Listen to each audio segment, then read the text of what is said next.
Hola, les habla Nicandra Santana y hoy vengo con información sobre el COVID-19, versión odontología, la odontología en tiempos de pandemia.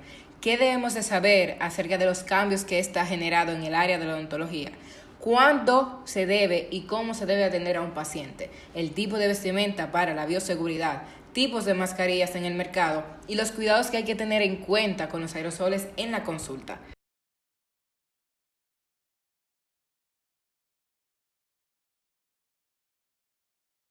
El nuevo coronavirus SARS-CoV-2, identificado como el agente etiológico de la enfermedad por coronavirus del 2019 o COVID-19, comenzó en Wuhan, China, con una subsecuente propagación mundial. Se convirtió en una pandemia, lo que representa una emergencia sanitaria y potencialmente una crisis de salud pública en los países afectados a lo largo de los 5 continentes. Los pacientes y los odontólogos están expuestos a microorganismos patógenos, incluidos virus y bacterias, que infectan la cavidad oral y el tracto respiratorio. Los microorganismos patógenos pueden transmitirse en un entorno dental a través de un contacto indirecto con instrumentos contaminados y o superficies.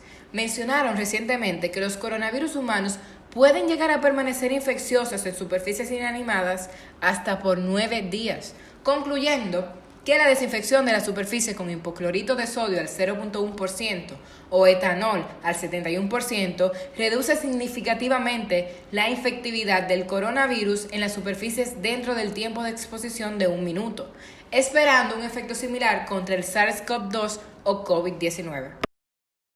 El nuevo coronavirus tiene 2 rutas de transmisión.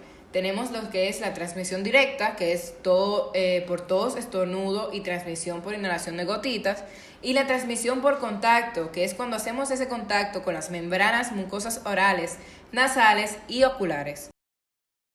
La mayor amenaza de infección en el aire en odontología proviene de los aerosoles, debido a su capacidad de permanecer en el aire y su potencial para ingresar a las vías respiratorias.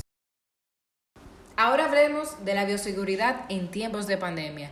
¿Qué ha cambiado? ¿Qué sigue igual?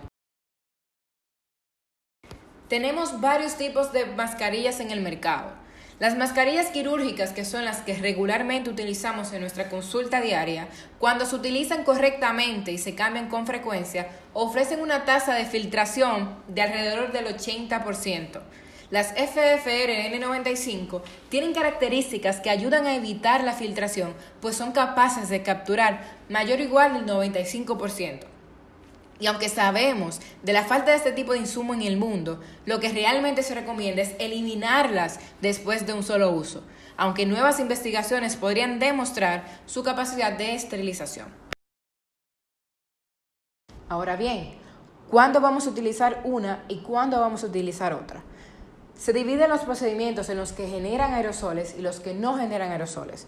Los que no lo hacen requieren el cumplimiento de procedimientos de control de infección estándar. Esto asegurará que no haya transmisión del COVID-19 por contacto o gotitas. Se debe usar protección ocular, mascarilla quirúrgica desechable, delantal desechable y guantes. En caso de atención con pacientes positivos, se debe usar mascarillas N95.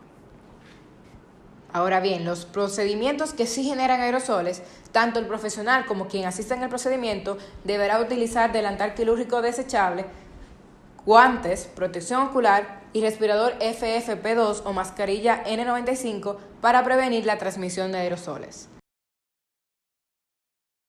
Aquí podemos observar la efectividad de los tipos de mascarillas que tenemos en el mercado, también los equipos de protección personal o EPP, como es la pantalla facial, las batas desechables, los gorros, las gafas, los guantes, las mascarillas. Ahora en tiempos de pandemia, los procedimientos que generan aerosoles deben de evitarse. Las fresas de alta velocidad se consideran generadoras de aerosoles. Su uso para acceso de una cavidad o las fresas quirúrgicas para la extracción de un diente necesitará de un equipo de protección personal reforzado. Antes de comenzar cualquier procedimiento dental, el paciente debe de firmar un consentimiento informado, el cual, además de mencionar el posible riesgo de contaminación cruzada a la que se está siendo expuesto, deberá de tener algunas preguntas importantes a detonar dependiendo del tipo en la fase en la que se encuentre la pandemia en su región. El odontólogo deberá ir modificando las preguntas con respecto a los nuevos síntomas y signos que se van relatando, pues cada día nos encontramos con nuevas manifestaciones. Sugerimos que dicho cuestionario se realice antes de que el paciente vaya a la consulta, ya sea realizarlo de manera virtual, por WhatsApp. Así ya estaremos preparados y prevenidos ante un posible paciente de alto riesgo. Ahora bien, para la selección del paciente que será atendido en tiempos de pandemia, tenemos que saber la diferencia entre urgencia y emergencia. Una urgencia es el cuidado médico dado por una condición que sin el tratamiento en su debido tiempo se podría esperar que resulte en emergencia. Un ejemplo de este es una infección leve o moderada. Una emergencia se define como una situación de peligro o desastre que requiere una acción inmediata. Ejemplo, un traumatismo dentoalveolar. ¿Cómo entiendo que esta pandemia va a cambiar el ejercicio de la odontología? Bueno, ahora debemos de atender una menor cantidad de pacientes por día, lo que genera menos ingresos. También hay que poner por encima las emergencias a las urgencias, teniendo en cuenta cuál es la diferencia entre una y otra, ya que un paciente te puede elevar el nivel de necesidad del tratamiento que él requiere. También hay que reforzar la bioseguridad de las partes involucradas, tanto del paciente como del operador y el personal auxiliar. También lo que podemos hacer al respecto es mantenernos a la vanguardia de información nueva sobre el avance de la pandemia.